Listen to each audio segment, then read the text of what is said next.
धन्यवाद रंजीता, इस सुंदर कार्यक्रम में मुझे बुलाने के लिए, और धन्यवाद ये संचालक कर रही हैं संचालिका, और मंच पर उपस्थित आप सब, और यहाँ उपस्थित इस सभागार में आप सभी साथी और पत्रकार बंधु। आज जागृति मंच के विषय में बहुत कुछ बातें जानने को मिली, और ये बहुत अच्छा एक सोशल मीडिया का प्लेटफॉर्म बना है। मैं दो शब्द रंजीता जी के परमिशन से बोलना चाहूँगी कि ये तो एंटरटेनमेंट की बातें हुई, लेकिन यहाँ आप लोग के साथ में एक चीज़ शेयर करना चाहती हूँ। जो मेरे बेटा ने बनाया है एक प्लेटफॉर्म, वो पढ़ाई से संबंधित है। आज के ज़माने में टेक्नोलॉजी की ज़रूरत सबको है, उसकी लिटरेसी की ज़रूरत सबको है, तो वह एक कोडिंग लिटरेसी का प्लेटफॉर्म है जिसका नाम है IPLAI-Rani.com। और इसमें लॉगिन करके आप अगर इसमें इंटर्नशिप करते हैं तो आप इंटर्नशिप क्वालिफाई करते करते आपको इतनी नॉलेज हो जाएगी AI के जितने ब्रांचेज हैं उसमें, तो आपको एक एम्प्लॉयमेंट जनरेशन की इसमें स्कोप मिलती है। तो इस पर फिर आगे हम लोग फिर कभी बात करेंगे, लेकिन आज इतना ही बताना मैं चाहती थी आप लोगों को। और अब मैं कविता सुनाना चाहूँगी। और इस जागृति मंच के लिए जब बातें हो रही थी तो इस मंच को मेरे ख्याल से याद किया गया था, तो सर्वप्रथम इसको समर्पित किया गया माँ को। तो मैं दो कविताएं पढ़ूंगी। एक कविता मैं पढ़ती हूँ माँ के लिए, जिसका शीर्षक है माँ। आमने सामने या फोन पर बातें करते अक्सर, विषय से विषयांतर होते अक्सर, लोग पूछने लगते हैं मौसम का हाल। आमने सामने या फोन पर बातें करते करते अक्सर, विषय से विषयांतर होते अक्सर, लोग पूछने लगते हैं मौसम का हाल।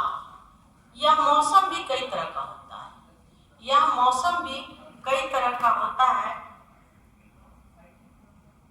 सर्दी, गर्मी, धूप, बरसात, बसंत, पतझड़ के अलावा भी जैसे परीक्षा का मौसम, जैसे परीक्षा का मौसम, शादी का मौसम, चुनाव का मौसम, प्रेम में पागल हो जाने का मौसम।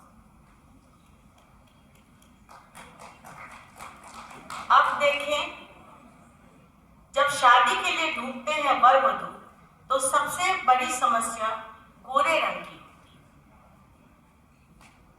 फिर लंबाई थी, तब नैन नक्श का नंबर आता। भगवान ने ही तो बनाए विभिन्न प्रकार के फल फूल, तरह तरह की जातियां प्रजातियां, किंतु सृष्टि की एक रीति माँ तो बस माँ ही है। किंतु सृष्टि की एक रीति माँ तो बस माँ है।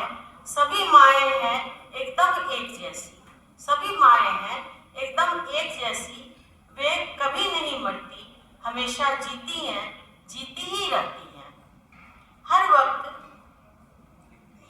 वक्त बच्चों के लिए प्रार्थना करती माँ, जागती रातों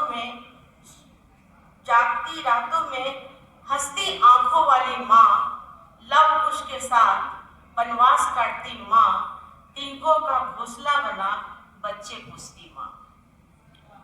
सभी माँ है, सिर्फ माँ एकदम एक जैसी। और अंत में देखेंगे, तन से दधीची मन से बुद्ध होती है माँ, तन से दधीची मन से बुद्ध होती है माँ।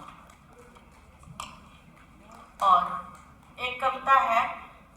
जो भी लोग बैठे हैं, मेरा अनुरोध है कि कोई बहुत बुजुर्ग व्यक्ति जब कुछ सुना रहा है तो कृपया उसे ध्यान से सुने, और अगर सुन के अच्छा लगता है तो थोड़ा ताली भी बजा दिया करें। मुझे तो लगा कि अच्छा ही नहीं लगा। अच्छा, अभी के समय में इसके लिए कुछ बोलने की जरूरत नहीं है, शीर्षक ही काफी है। शीर्षक है युद्ध। मैं 20 सड़क पर बैठी हूँ, मेरे चारों तरफ बहुमंजिली इमारतें हैं, मगर वे अब ध्वस्त हैं। मैं 20 सड़क पर बैठी हूँ, मेरे चारों तरफ बहुमंजिली इमारतें हैं, मगर वे अब ध्वस्त हैं। 165 लड़कियां हैं, मगर ताबूत में बंद 165 लड़कियां हैं मगर ताबूत में बंद है, पसरा है सन्नाटा, बमों मिसाइलों ने छीन ली है बेहिसाब जिंदगानियां। सबको गंवाकर, सब कुछ गंवाकर भी जाने कैसे मैं बची रह गई हूँ। मैं अपने क्रंदन को, अपनी रुलाई को उतारना चाहती हूँ चित्र में। मैं अपने क्रंदन को, अपनी रुलाई को उतारना चाहती हूँ चित्र में। मेरी कुर्सी से निकलते हैं सिर्फ लाल रंग, लहू सा लाल, जो बनाते हैं भयानक चित्र, जो बनाते हैं युद्ध के भयानक चित्र। मैं एक धुन बनाना चाहती हूँ, मैं एक धुन बनाना चाहती हूँ, तो उसमें न जाने कितनों के विलाप सुनाई देते हैं। धुन बनती है जो बेहद भयावह है, धुन बनती है जो बेहद भयावह है। इन सभी विलापों में, इन सभी चित्कारों में, इन सभी विलापों में, इन सभी चित्कारों में भरा है विद्रोह का स्वर, भरा है विरोध का स्वर, भरी है किसी भी युद्ध के प्रति हिकारत और इनकार, भरी है किसी भी युद्ध के प्रति हिकारत और इनकार। हम युद्ध, कोई भी युद्ध नहीं चाहता, तो वही मैं इंगित कर रही हूँ कि भरी है किसी भी युद्ध के प्रति हिकारत और इनकार। सब कुछ खोकर भी मैं जाने क्यों जीना चाहती हूँ, सब कुछ खोकर भी मैं जाने क्यों जीना चाहती हूँ।